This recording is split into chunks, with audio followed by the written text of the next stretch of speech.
Assalamualaikum warahmatullahi wabarakatuh. Ashama akkam jirtu daawwattoota channel YouTube Abduu Oro. Akkaataa Gmail account isin jala badee itti deeffachuu dandeessan.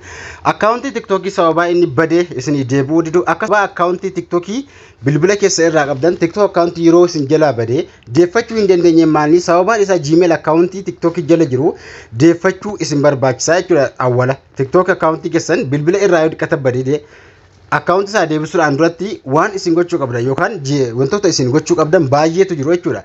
Kan isin gochuu qabdan Gmail account bilbila irraa isin jala badee ture TikTok sana waliin jechuudha. Gmail sana bilbila irratti deebisuu qabdu wala TikTok account deebisuudhaan duratti jechuudha. Walumaa galatti Gmail social media hundatti fayyadamtan bilbila keessa irraa yoo badee jedhee dingataan bilbila irraa badee yookaan immoo kan isin bilbila irraa haqxan yookaan kan bilbilli fudhatee badee jechuudha.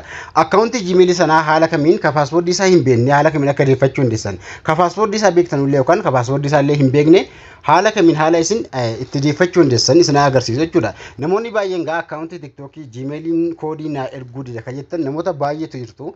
Kanaafuu sababa inni Gmail sun koodii isin erguu dideefillee isin agarsiisu jechuudha.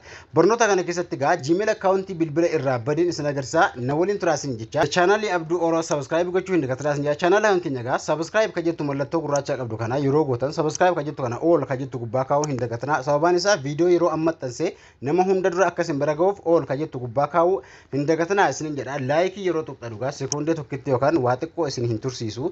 Like kana yeroo mata ka tuquudhaan barnoota dabalataa argachuuf profaayiliin koroo guutuqxan gara fuula duraa sinoofa. Profaayilii koroo guutuqxanii bakka viidiyoo jala kaawwachuudhaan barnoota bareedaa waa'ee bilbila keessanii wal qabate waa'ee TikTok fi YouTube Facebook dhaan wal qabate barnoota baay'ee tajjila jira. Barnoota kana irraa galaa irraa baradhaa warri hin baratin viidiyoo kana akka inni view guddaa argatutti share gochuu godinyaa keessanii hin dagatinaa isin jedha.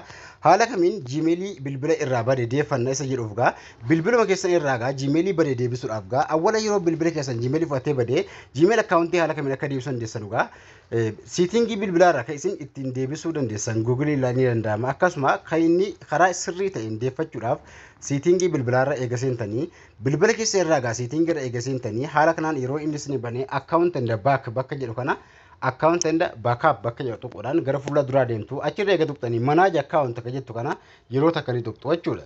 Haala kanaan gara fuula duraa isin naqaachuudha. Manage account tuquudhaan account bilbila keessaa qabdan macarashaa add account ka jettu tuquudhaan add account eega tuqxanii Google dha keessin filattan asirratti kanneen kana keessaa Google bakka jedhu tuquudhaan ashaaraa yookaan paatarnii bilbilaa isin gaafata. Kanatti naquudhaan gara fuula duraa deemtu jechuudha. Gara setting deemtu jechuudha. Account bilbila irraa bade deeffachuudhaaf. Asirratti waan lama isin gaafata sign in jedha deemi yookaan sign in isin jedha create gochuu illee danda'ama. Create jechuun haaraa banachuudha. Sanduuqa kana keessatti Gmail account sana qubee isaatii wajjin osoo hin dogoggorin yoo beektan ni naqxu jechuudha. Asirratti sanduuqa kana keessatti Gmail isin jalaa bade sana qubee isaa osoo hin dogoggorin ni naqxu jechuudha. Fi lakkoofsa maqaa qubee guutuu naquudhaan gara fuula duraa deemtu qubee guutuu achirratti Gmailicha waa takka osoo hin dogoggorin itti naquudhaan gara fuula duraa deemtu jechuudha. Paaspoortii isaa hin beektan yoo ta'e ka paaspoortii isaa hin beekne isin agarsiisa amma paaspoortii isaa yoo beektan sanduuqatti naquudhaan seentu yoo hin beekne forget Gmail ka jettu kan jallaa jirtu tuquudhaan gara fuula duraa isin oofaa jechuudha. Forget yoo tuqxan mircaan lama isin gaafata lakkoofsa bilbilaa irratti koodii isin ergaa asirratti lakkoofsa bilbilaa isin gaafata garuu kan jallaa try other kan jedhu ni jira. Kabiraallee barbaaduu dandeessu jechuudha. Lakkoofsa bilbilaatti koodii si erguu jedhee isin gaafata. Lakkoofsi bilbilaa Gmail sana jala jiru jechuudha. Gmail isin jala badde sana jala kan jiru. Yoo dhiqata lakkoofsa bilbilaa Gmail sana jala jiru qabaattan irra tuqxu. Yoo dhiqata lakkoofsa bilbilaa Gmail sana jala jiru bilbila keessan keessa jiraate irra tuqxu jechuudha. Yoo jala hin jirre yeroo isin irra tuqxan inni nuyyuu koodii isin ergu mallattoo diimaa isin gaafata yookaan immoo koodii lakkoofsa bilbilaa sana yoo achi jala yoo hin jirre jechuudha. Koodii isin ergu jechuudha. Fakkeenyaaf lakkoofsa nagaa akka jala hin jiroo ta'e yeroo isin akkana irra tuqxan lakkoofsa bilbilaa Gmail sana jala jiru bilbila keessan keessa hin jiroo ta'e mallattoo diimaa haala kanaan sanduuqa keessa isin baasaa jechuudha. Kanaafuu kan isin gochuu qabdan lakkoofsa bilbilaa of harkaa hin qabdan yoo ta'e mircaalee karaatti deeffachuu dandeessan lakkoofsa bilbilaa yoo hin qabaanne jechuudha.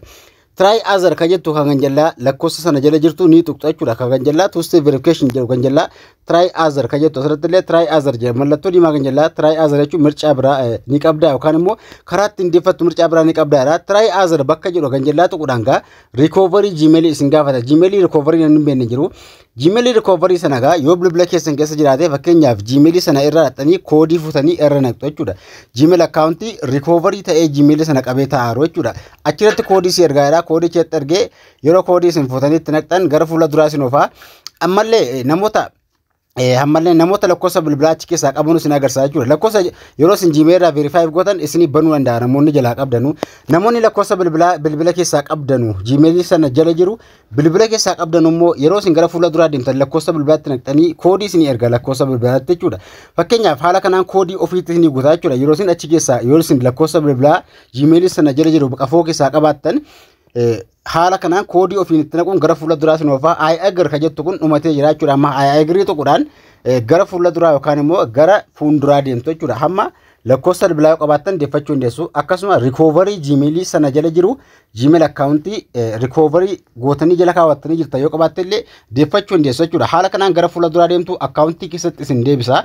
Haala kanatti fayyadamaa isin jira accountii bilbila keessatti isin deebisa. Haala kanaan Gmail bade deeffachuu dandeessu. Namoonni maqaa Gmail illee ka bade sana hin beekne yoo jiraattan komentii na barreessaa Gmail sana as keessatti argachuu dandeessu jechuudha. Gmail bade sana ka deeffattan keessatti argattu. Viidiyoo kanarraa waan isin galuu jiraate komentii na barreessaa. Barnoota dabarsaatiin goolatti deebi'utti nagaa.